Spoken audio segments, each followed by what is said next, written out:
Hello, Professor Sharon Schroeder here. Today is April 1st. This is the part two. I think I'm going to do part two and part three of the Lab 7 bacteria identification through functional media.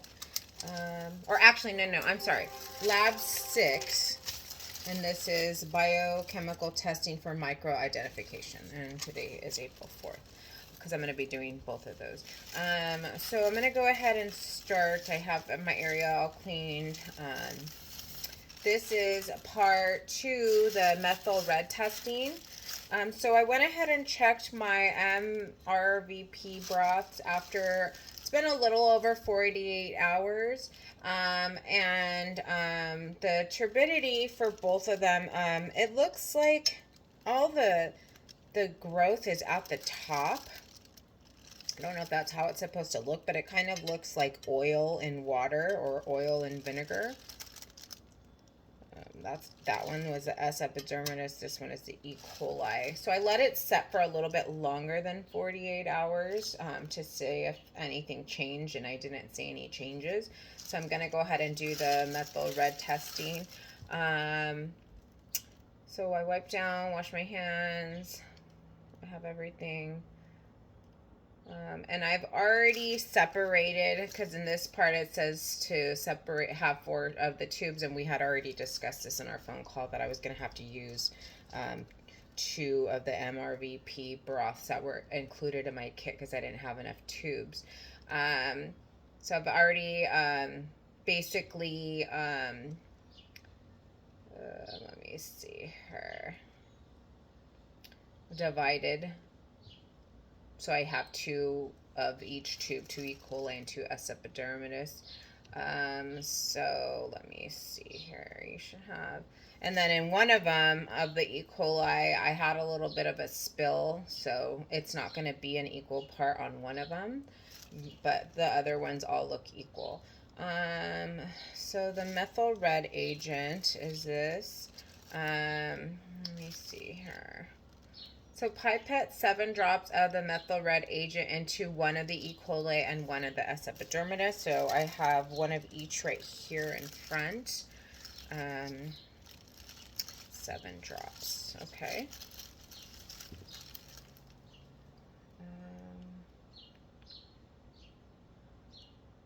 Making sure I don't have to heat this up or anything. Okay, so it doesn't say that I have to heat the tubes up before I open them. So I'm going to go ahead and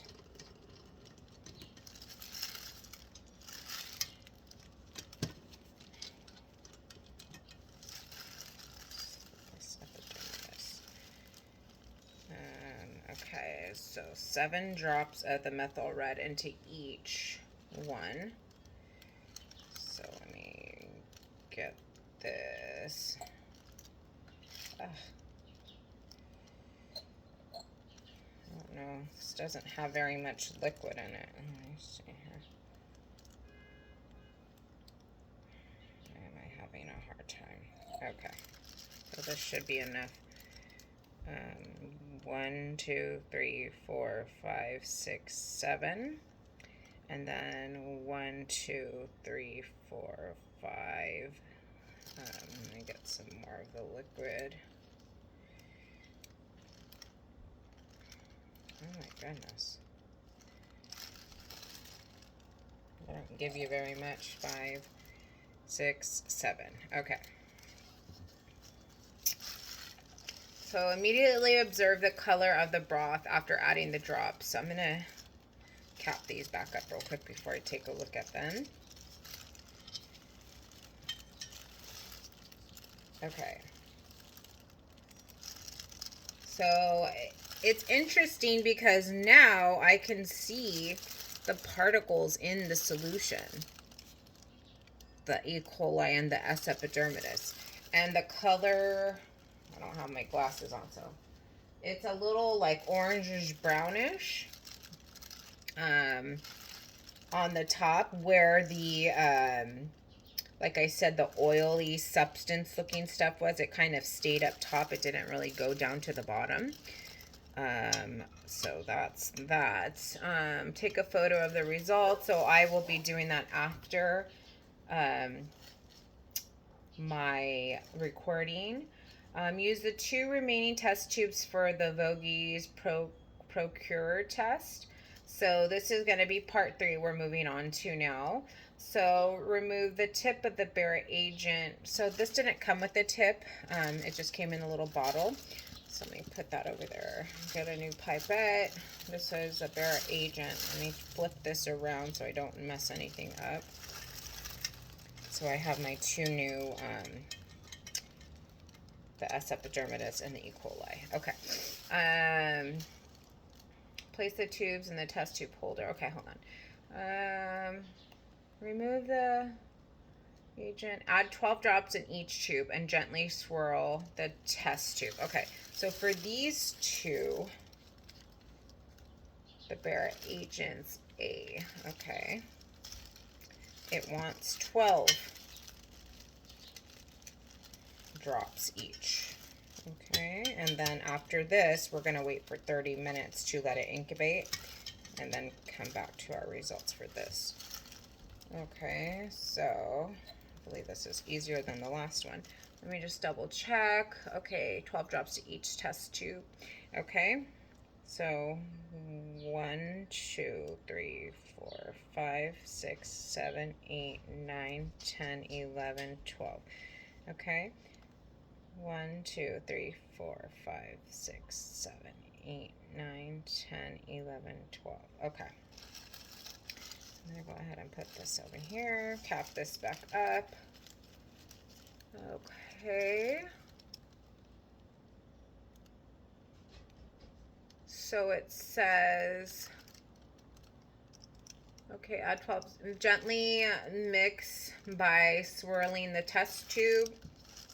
Okay. So let me cap these back up and, ooh, interesting. That's the S. epidermidis. So I'm going to swirl this around.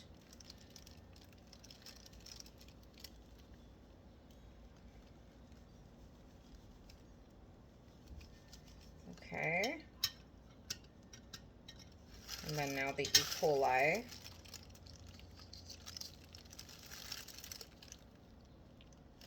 Okay.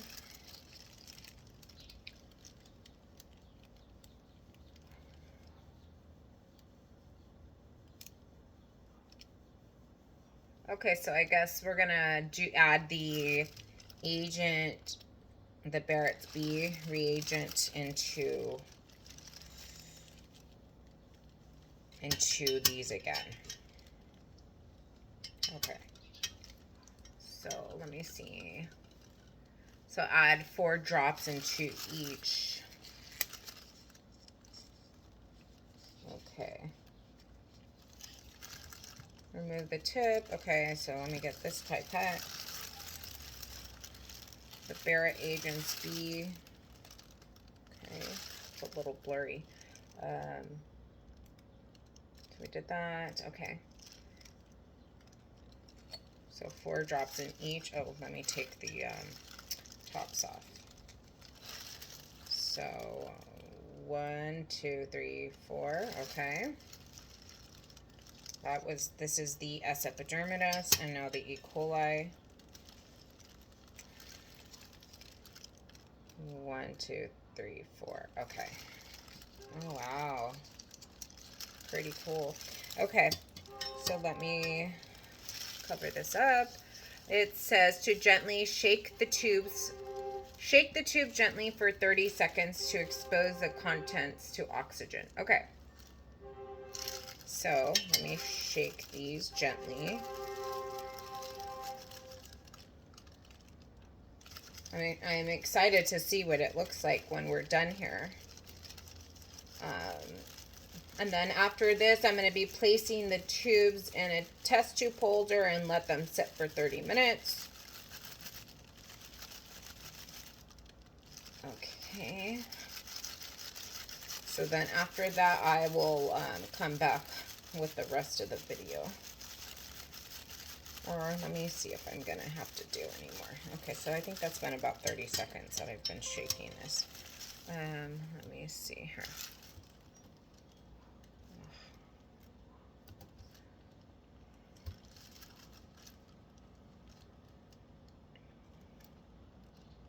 So I don't think I need to record anymore. I will just come back with the results on the result video. So this is the experiment for part 2 and part 3. This is the methyl red test and the Voges Prosecure test.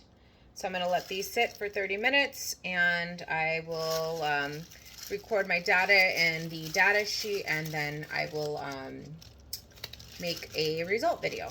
Thank you.